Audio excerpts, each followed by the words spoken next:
बेलवा के गछिया काहे ना लगवनी राजा जी।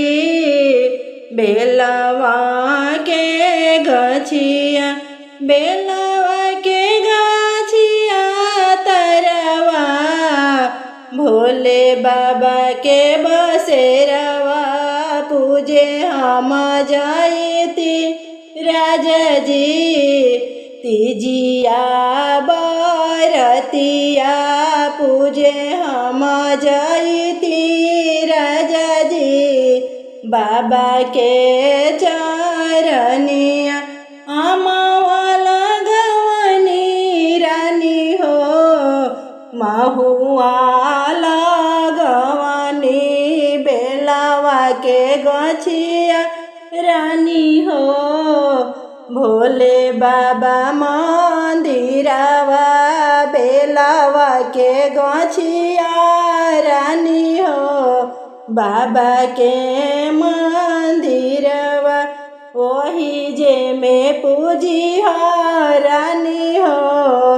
तीजिया बरतिया वही जे में पूजी हो रानी हो।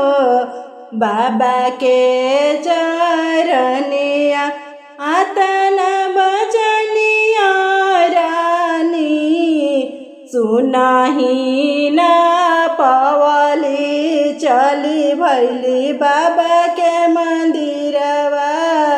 पूजा थाला लेके चली भैली बाबा के मंदिरवा। पूजा थाला लेके घुरुमी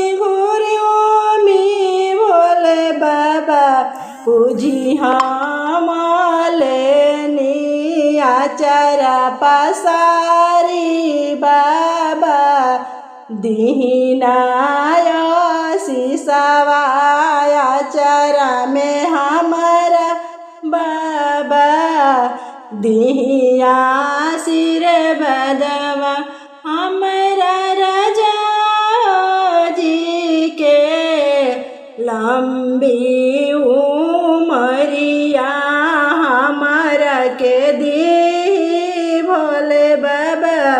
सिंदूरा सुहागवा हमारा के दी भोले बाबा। सिंदूरा सुहागवाई है बर मांगी बाबा। रौरी मंदिरवाई है बर्बादी है बाबा। हमरा